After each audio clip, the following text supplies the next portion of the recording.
You're tuned into Inside Lowell.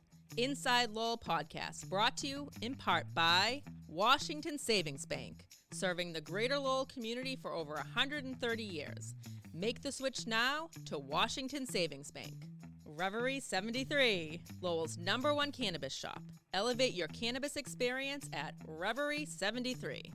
Hafner's, heating and cooling homes and businesses for nearly a century. Hafner's, it kicks. And by Boston North Company, restaurant and retail solutions for your business. That's Boston North.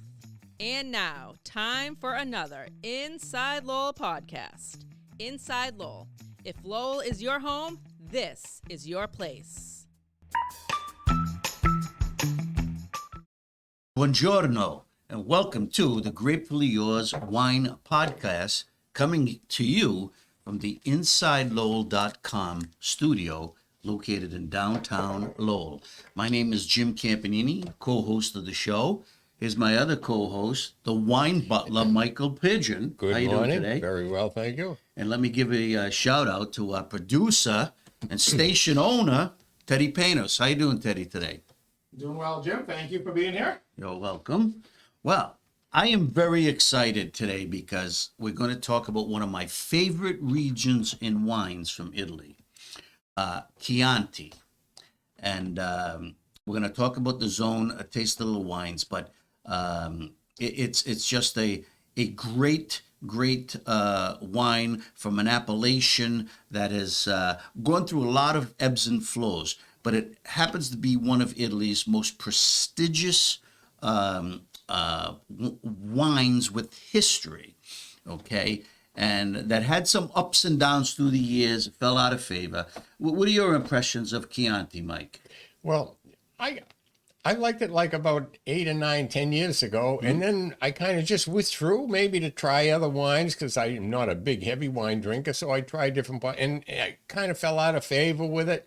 And then I started drinking it maybe another year, about a year ago, and yeah, it's a good wine, tasty. It was a little fruity for me in the beginning when I first had it, I think, but now I like it again. I like it again. Isn't it something? Well, your impressions are spot on because I grew up with Chianti in the house, and that's when most people used to see it. They used to buy it with that wicker basket, you know, and then your mother used to put a candle in it after it was gone, and the candle would come down, look decorative and everything.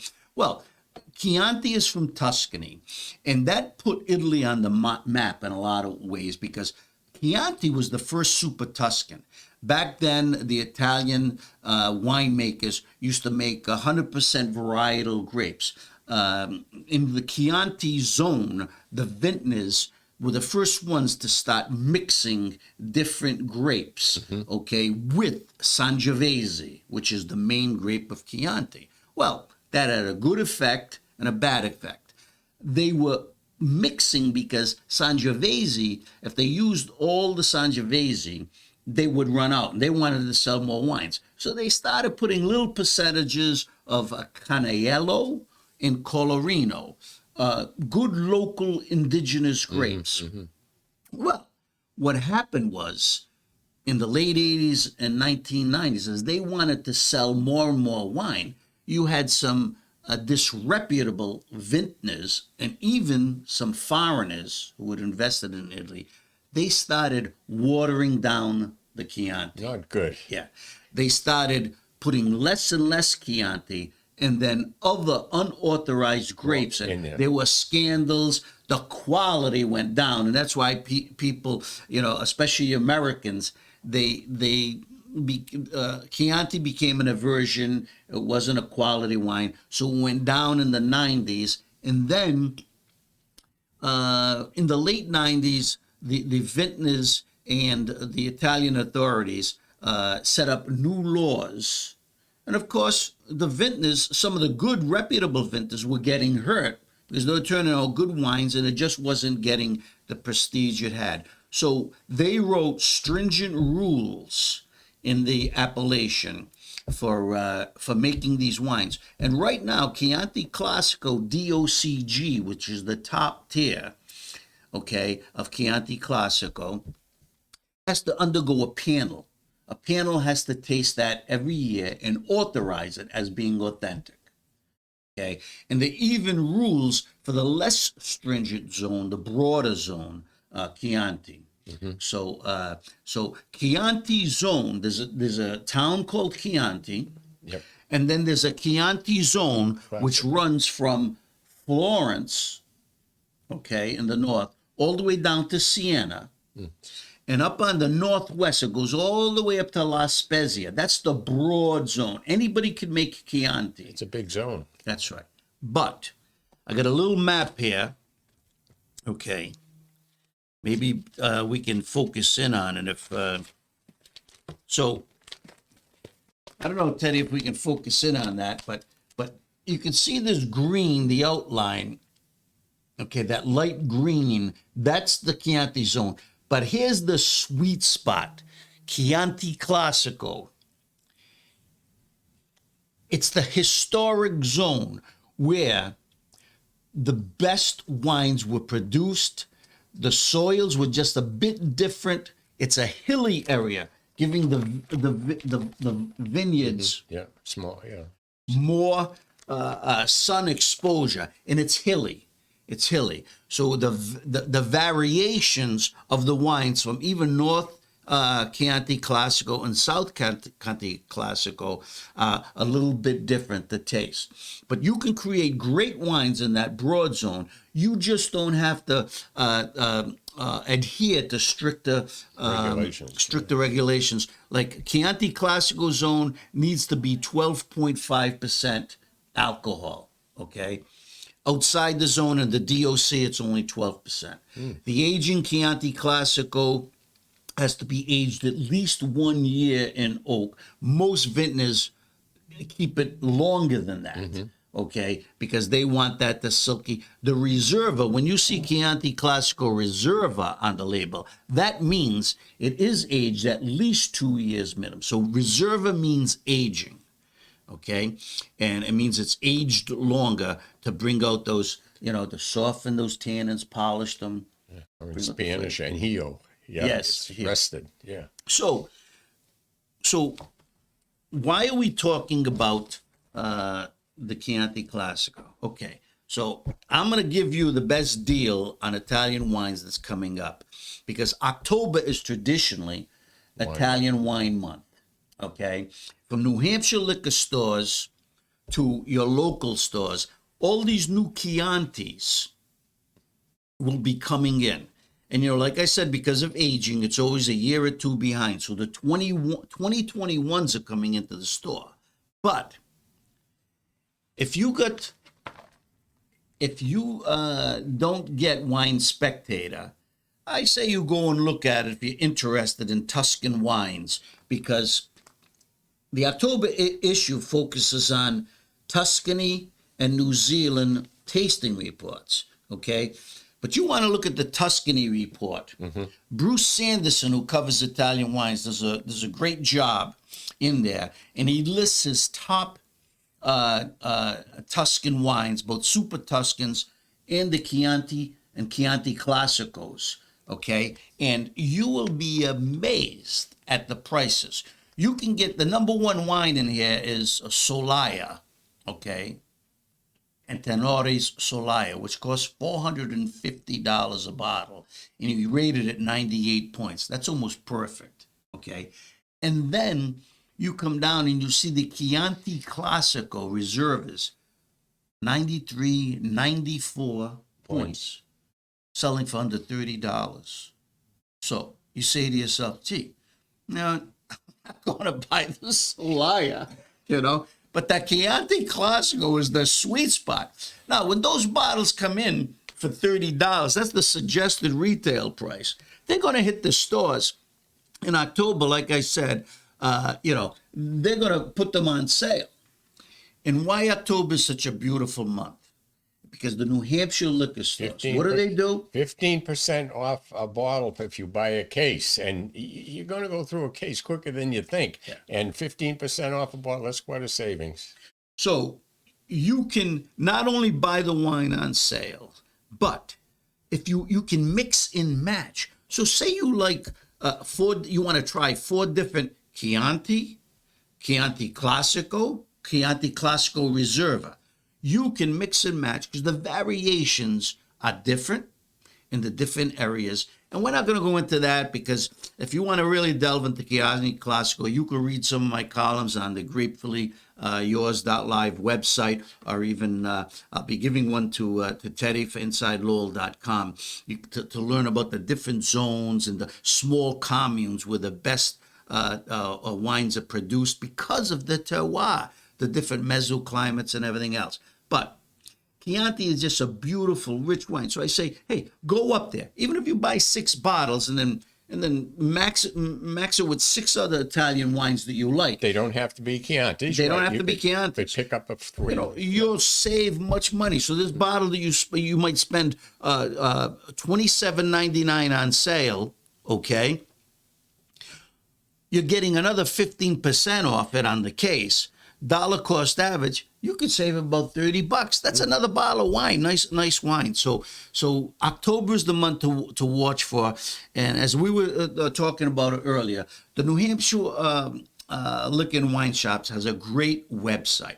So you don't have to drive the 10, 15 miles to New Hampshire. You can go on their website, just put in Chianti Classico or Chianti. All the wines will come up and show you the prices. Okay, but it's just a great shopping trip because they have a great selection, as do local stores here. But they bring in, they get more space. They have a lot of. You could spend a couple of hours in there just looking at the labels, which you have done. Which I have done. They're amazing labels. They're amazing wines. And if you really want to know, you can delve down, read some things about the special places, Rufina, Gaiole, Colle Senesi, Rada, which is my favorite, the Rada area commune that produces the great fruity, vibrant Chiantis. The taste you're going to get from a Chianti is not just only the sour cherry from that great Sangiovese grace, but you're going to get in different areas the blackberry. You're going to get nuances of leather, licorice, anise, wild herbs. All right, it's just a beautiful,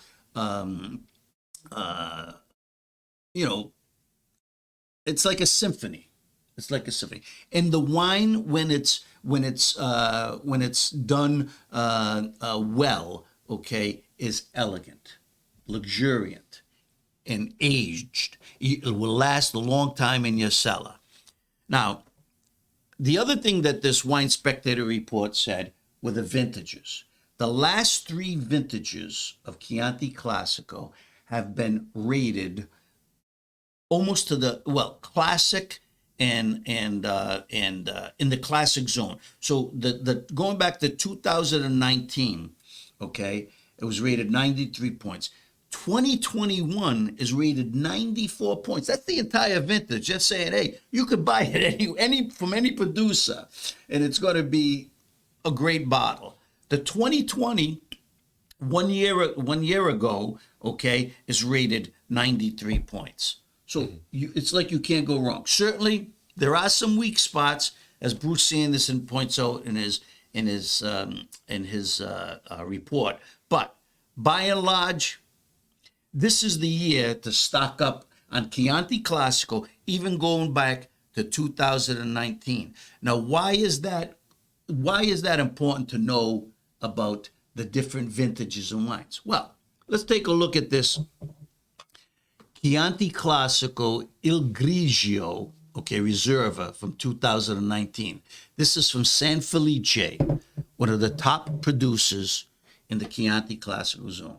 So, the 2020, okay, Il Grigio is mentioned in Bruce Sanderson's report, okay? It's one of his top value picks. I'll read it to you. So he gave the 2021 Reserva, okay, 93 points for 2020, okay?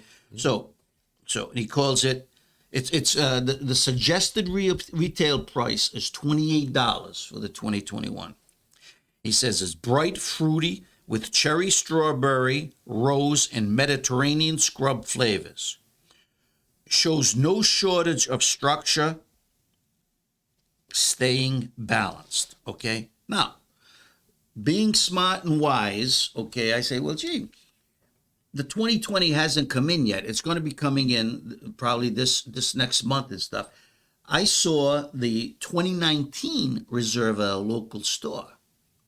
I looked it up, the rating, 92 points, Antonio Galone.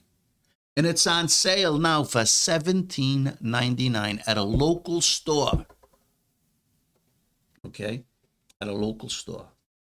$17.99. $17.99. And this is the one we're going to taste. Now, Reserva, okay, it's aged for 2 years. All right? And the difference between the Chianti Broad Zone and the Chianti Classico, this has to contain at least 90% Sangiovese. Most producers put a large percentage of it, even 100% Sangiovese. The lower DOC zone only has to put 70% Sangiovese in the bottle. So there is a difference. So, Mike, we're going to taste this wine. I can smell the aromatics. Already? Just sitting here. Yeah. Oh, yeah. Just sitting here, I can smell. Yeah, you don't have to bring this right up to your nose to smell. Well, can just bring it up? How close before you can smell it? Mm-hmm. You know? I know you don't have Jimmy Durante's schnoz, but you should be able to smell that. I can. It's very aromatic. Cherry. Yeah. Black cherry. the blackberry. Yep. But even the like a little anise there, licorice and stuff. See, that's why I think I like it more now. I understand the wine a little better than I did years ago, and what it brings to the table. Oh. Now, what do you think? Fine wine. What are some of the tastes that you... Like you said, the cherry, a little bit of tartness there. Yes. Blackberry, maybe. And it seems like everything is harmonious. The alcohol, the cherry, what is the alcohol level on this? It's got to be at least, like I said, 12%. This is 13.5%. Yeah. Okay. And when it does have a nice nose like that, it makes you anticipate the taste a lot more, even before it hits your mouth. It's nice. And it's what I like is it's while Chianti's could be full bodied, this is like medium bodied. It's got a beautiful silky mouthfeel. Just penetrates without being too dry. Oh yeah, it ends dry, but yet it's got that fruit. It's got that fruity flavor, so it's not but violet. Very nice, yeah. Violets.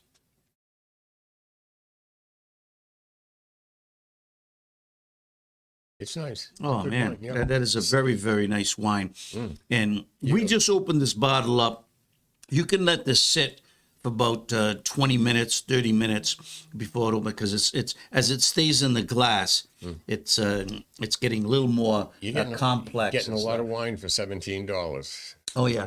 And you asked the question earlier about, why is Brunello di Montalcino is Sangiovese? So expensive. Why is it so expensive? And compared to a Chianti, which is the same grape. Yes. So, as I explained to Mike, Brunello di Montalcino is a smaller zone in Tuscany, limited production area. Naturally, the less of a product you have, and the more demand, the price is going to go. Now, that's one factor.